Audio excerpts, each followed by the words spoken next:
जैन जी हमारे साथ जुड़े हुए, तमाम मेहमान आनंद दुबे जी भी अब हमारे साथ शिवसेना यूबीटी ग्रुप के जुड़ गए हैं। सबसे छोटी छोटी प्रतिक्रिया जल्दी से लेते हैं। देखिए, ज्ञान में अन्नदाता हो, अन्नदाता के साथ साथ नारी जिसके लिए ऐलान हुआ, लेकिन युवाओं पर जोर, जिसमें इंटर्नशिप 5,000 रुपए का 4 करोड़ युवाओं को लगभग देने की बात है। ऐसे में कैसे वो होगा, लेकिन सबसे पहले इनकम टैक्स में क्या बदलाव है जो आप हमें समझाएंगे जैन जी? नहीं, इसमें क्या हुआ न्यू टैक्स रेजिम में अंजना जी, बहुत ही संतुलित बजट आया है और हर कोई के लिए कुछ न कुछ इस बजट में है। मिडिल क्लास के लिए जैसे आपने बताया कि लगभग 17,000 करोड़ की बचत आपकी टैक्स में आएगी, क्योंकि इस प्रकार से टैक्स रेट और एग्जेम्पशन लिमिट्स किए गए हैं, तो मिडिल क्लास को मिल रहा है।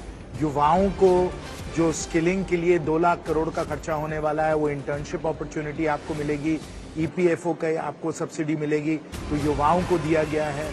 जहां तक कृषि क्षेत्र है, इसमें कहा गया है कि आपको सिंचाई के लिए व्यवस्था दी जाएगी। प्रधानमंत्री ग्राम सड़क योजना का 4th फेज आने वाला है और जो सपोर्ट चल रहा था कृषि क्षेत्र में, उसमें और बढ़ावा दिया गया है, तो कृषि क्षेत्र को दिया गया है।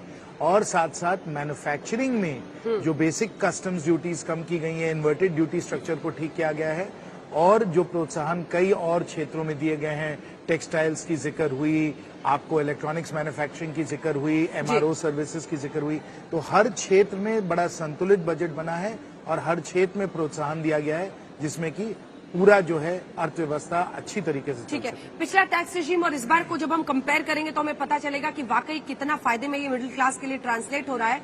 लेकिन 2-4 जो बड़ी बातें हैं वो आपको बता दें, क्योंकि बिहार के मद्देनजर भी अब देखिए, आंध्र प्रदेश पर भी विपक्ष से मेहरबानी कहे जो भी कहे, लेकिन जो अमरावती प्रोजेक्ट था या जो वहां पर पावर प्रोजेक्ट है, 15,000 करोड़ का आवंटन तेलुगु देशम पार्टी वाली सरकार जो इस वक्त आंध्र प्रदेश में चंद्रबाबू नायडू की चल रही है, वहां पर किया गया है। इसी के साथ बिहार में पटना पूर्णिया एक्सप्रेसवे, बक्सर भागलपुर एक्सप्रेसवे बनाया जाएगा, बिहार के नए मेडिकल कॉलेजेस बनाए जाएंगे, नए एयरपोर्ट्स का भी निर्माण किया जाएगा। ये तमाम ऐलान आज बजट में बिहार के मद्देनजर किए गए हैं। बक्सर में गंगा नदी पर 2 लेन का पुल एक बनाया जाएगा। गया और बोध गया, जहां पर आपने देखा होगा, वहां पर बुद्धिज्म का भी बहुत बड़ा सेंटर है। जापान से लेकर अंतर्राष्ट्रीय वहां पर टूरिस्ट पहुंचते हैं। वहां पर काशी विश्वनाथ कॉरिडोर की तर्ज पर विकसित उसे किया जाएगा।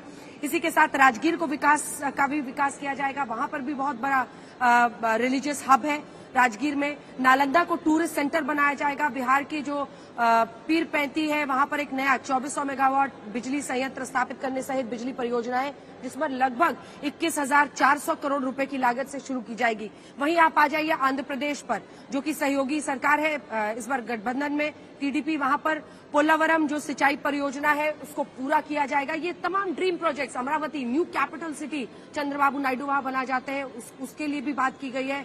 विशाखापट्टनम को लेकर जो वहां पर विशाखापट्टनम चेन्नई औद्योगिक गलियारे में जो कोप्पार्थिक क्षेत्र है, वहां पर फोकस होगा। हैदराबाद बेंगलुरु औद्योगिक गलियारे में ओरवाकल क्षेत्र में विकास के लिए फंड दिया जाएगा।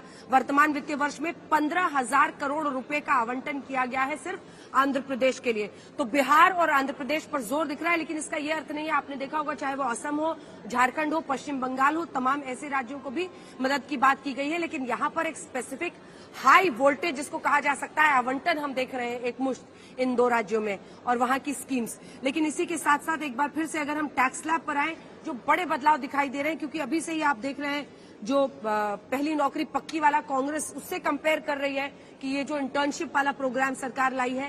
लेकिन सवाल है कि अब ये 5,000 मासिक जो इंटर्नशिप वाला प्रोजेक्ट होगा 500 टॉप कंपनीज में, उस पर किस तरह से नजर, उसको कैसे कार्यान्वित किया जाता है। कस्टम ड्यूटी जिसकी वजह से क्या क्या सस्ता होगा, एक्सरे मशीन सस्ती होगी, सोना सस्ता होगा, इलेक्ट्रॉनिक जो गाड़ियां हैं वो सस्ती होंगी। कस्टम ड्यूटी जहां जहां पर आप देख रहे हैं कम किया गया है। चमड़े के जूते सस्ते होंगे। मोबाइल के जो चार्जर्स हैं, पर्स, कस्टम ड्यूटी इस पर घटी है, सस्ता होगा। कैंसर ट्रीटमेंट ड्रग्स, सबसे स्वागत योग्य कदम तो यही है कि कैंसर ट्रीटमेंट जो ड्रग्स है उनमें कस्टम ड्यूटी हटाया जा रहा है, तो वो सस्ती होंगी 3 कंपनियों पे। जो लेदर की चीजें हैं वो तमाम, चाहे इसी बीच इंपोर्टेड ज्वेलरी भी सस्ती होगी। सोना हो वो सस्ता होगा, चांदी हो वो सस्ता होगा। महिलाओं के लिए खुशी की बात है खास तौर पर, लेकिन बहुत लोग जो निवेश भी करते हैं गोल्ड में, अब उनके लिए घटा है। जिन्होंने बचा के रखा होगा शायद उनको लगेगा कि हमारा भाव गिर गया, लेकिन कुल मिलाकर देखिए ये अब परफेक्ट टैक्स स्लैब आपके सामने है।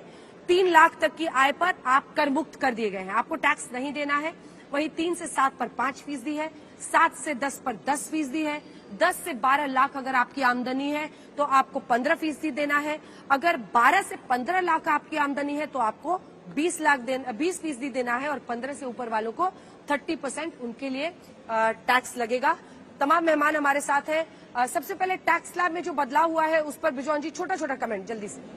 नहीं, हम तो कहेंगे कि जो बदलाव हुआ है वो बड़ा संतुलन रूप से किया गया है, बैलेंस किया गया है, रेवेन्यू लाने के लिए किया गया है।